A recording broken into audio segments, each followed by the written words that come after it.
Më tre nga COVID-19, ajo është një vajzë 34 vjeçare nga Librazhdi, e cila ndroi jetë pas disa ditësh e intubuar. Sipas Ministrisë së Shëndetësisë, ajo kishte edhe sëmundje të tjera shoqëruese, ndërkohë në 24 orë të fundit janë regjistruar 67 raste të reja pozitive me COVID-19, por shqetësim mbetet fakti i rritjes së të prekurve në moshë të re. Kjo mërkur ka shënuar viktimën më të re në moshë nga COVID-19 në Shqipëri. Ajo është një 34 vjeçare nga Librazhdi, e cila vonte dhe nga sëmundje të tjera bashkëshoqëruese, duke shënuar kështu dhe viktimën e 47 në vend nga ky virus. Një humbje jete ka ndodhur mëngjesin e sotëm. Një 34 vjeçare e cila vuante nga insuficenca renale kronike, diabeti, hipertensioni, e konfirmuar me COVID-19, e shtruar në shërbimin infektiv prej disa ditësh në gjendje të rëndë dhe intubuar, pavarësisht për kujdesjeve të mjekëve, nuk ka mundur të mbijetojë. Vion të ketë shtrime me simptoma të rënduara si pasojë e COVID-19, duke përfshirë dhe mosha të reja që po shfaqin gjendje të rënduar shëndetësore. Edhe ky 24 orësh i fundit ka shënuar një numër të lartë i infektuarish prej 67 personash pozitiv, ndërsa Kruja është qyteti që ka regjistruar numrin më të lartë të prekurve. Shqetësues mbetet fakti se në infektiv ndodhet një numër i lartë të shtruarish.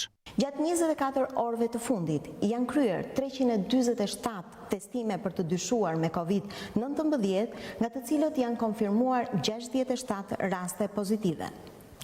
Numrin më të lartë të prekurve ditor e ka Kruja me 18 raste, ndërkohë që ka sërish shtrime të reja në spitalin infektiv, ku aktualisht po trajtohen 82 pacient, 14 prej tyre janë në terapi intensive.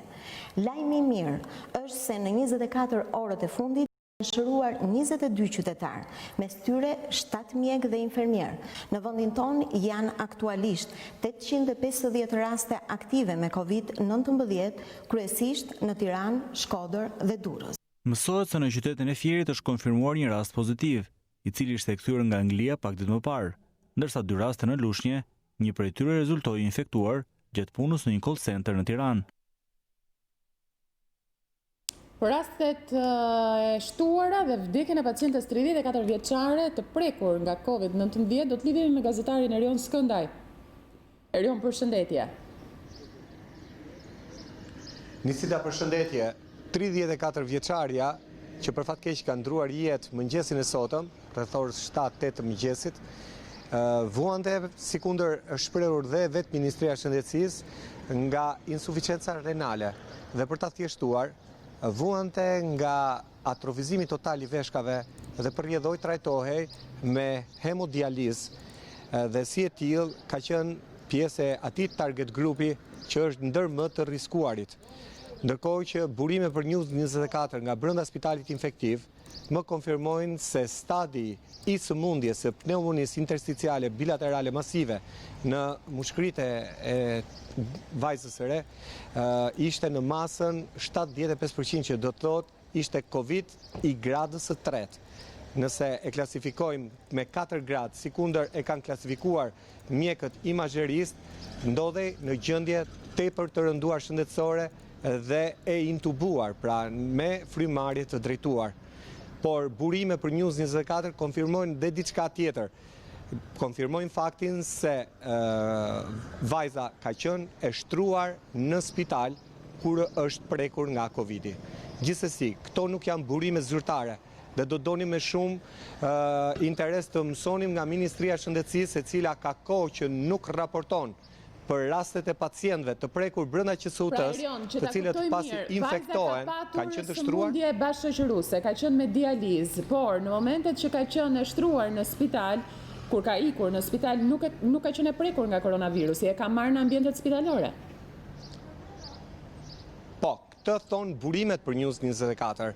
Ne kemi thënë dhe në raste analoge që pacientë të tjerë janë prekur ndërsa kanë qenë të shtruar në spitalin Nën Tereza, qoftë tek mjekësia interne, qoftë tek hematologjia apo në shërbimet të tjera. Por këto raste, kur bëhet updatimi i Ministrisë së Shëndetësisë, në asnjë rast nuk thuhet shprehimisht që pacientët e këtij shërbimi u prekën me Covid, shkuan tek spitali infektiv dhe për fat të keq ndruan jetë. Apo nuk thuhet për më tepër fakti që sa mjek në këto 7-8 ditë e fundit janë infektuar në QSU-t me Covid. Pra, kanë marrë infeksionin gjatë momenteve të punës. As kjo nuk thuhet. Pra, për fatin e keq, nuk është se kemi transparencë, të paktën prej 7 ditësh për bluzat e bardha dhe në asnjë rast për pacientët e infektuar brenda ambienteve spitalore.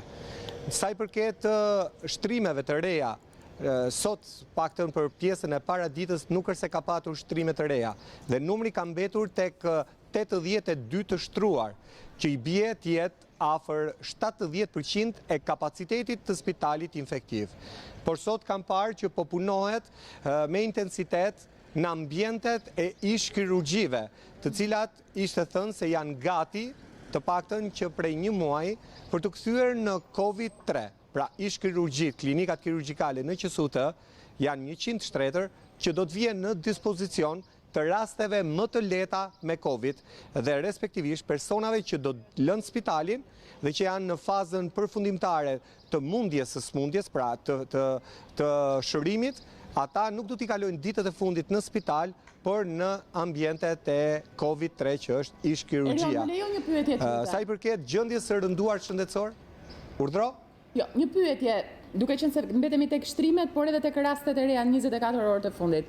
Ajo çka ngrihet problem nga autoritetet shëndetësore është prekja e moshave të reja, siç ishte rasti i 34 vjeçares që fatkeqësisht qelloi fatal, por persona të prekur në moshë të re nga koronavirusi dhe që e kanë manifestuar virusin, pra nuk kanë qenë asimptomatik. Çfarë informacione ke nga bluzat e bardha për këtë apo informacionet e tua të mbledhura?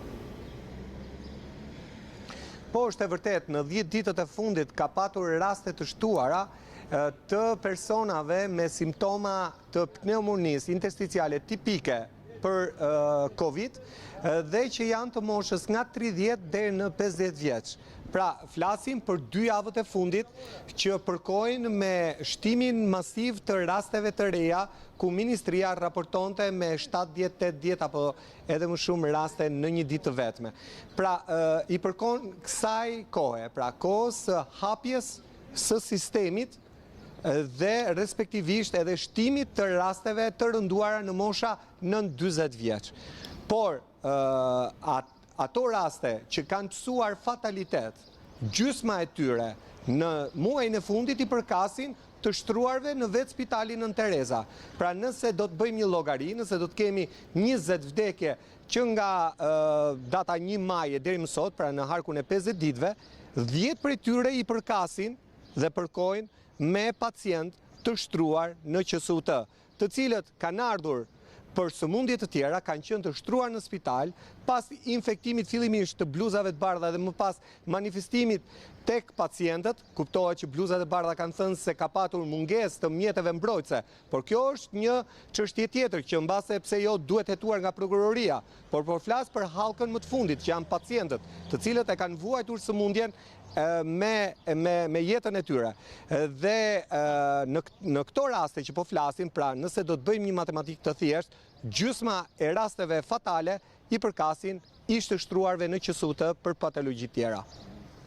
Skëndaj, më duk se të ndërpreva, teksa të drejtova pyetjen, nëse të lash pa thënë ndonjë informacion të fundit?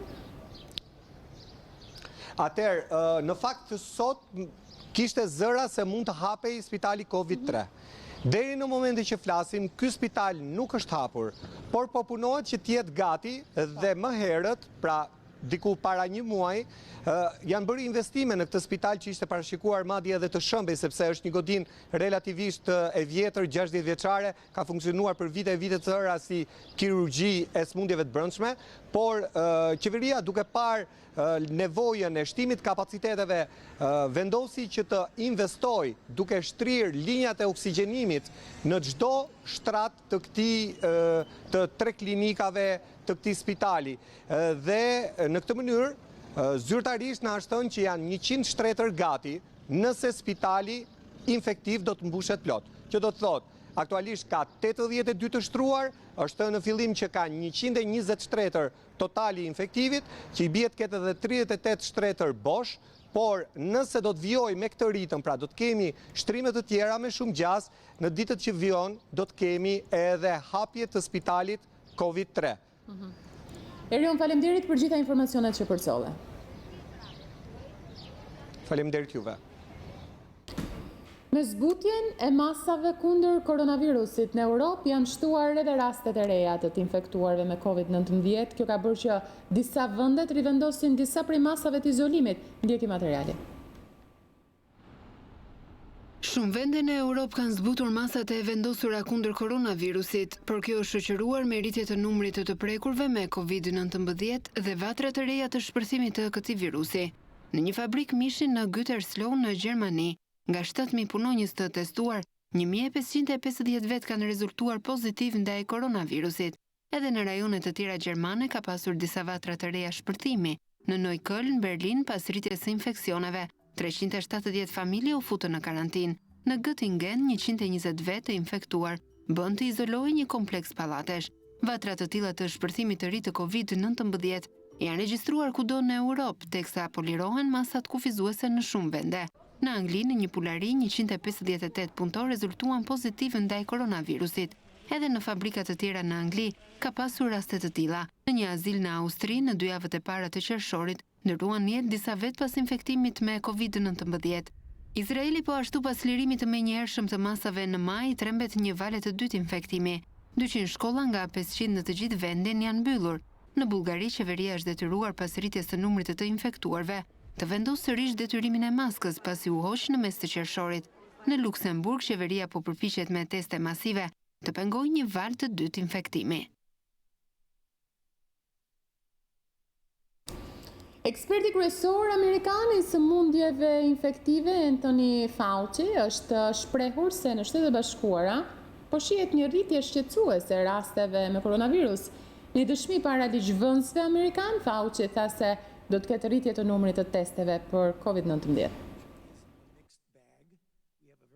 Eksperti kryesor në Amerikë i sëmundjeve infektive Anthony Fauci është shprehur se Shtetet e Bashkuara të Amerikës po shohin një rritje shqetësuese të rasteve me koronavirus në disa shtete.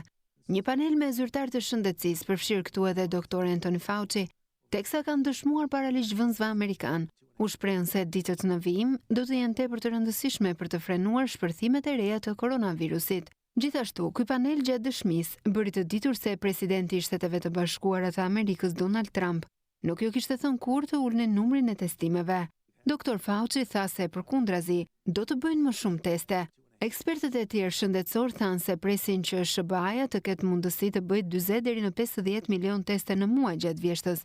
Ndërkohë, presidenti Trump është shprehur në Arizonë se koronavirusi po largohet. Deri më tani në Shtetet e Bashkuara të Amerikës janë regjistruar mbi 2.4 milion të infektuar dhe mbi 123.000 të vdekur. Punojësit e transportit urban në Tiranë nuk nisën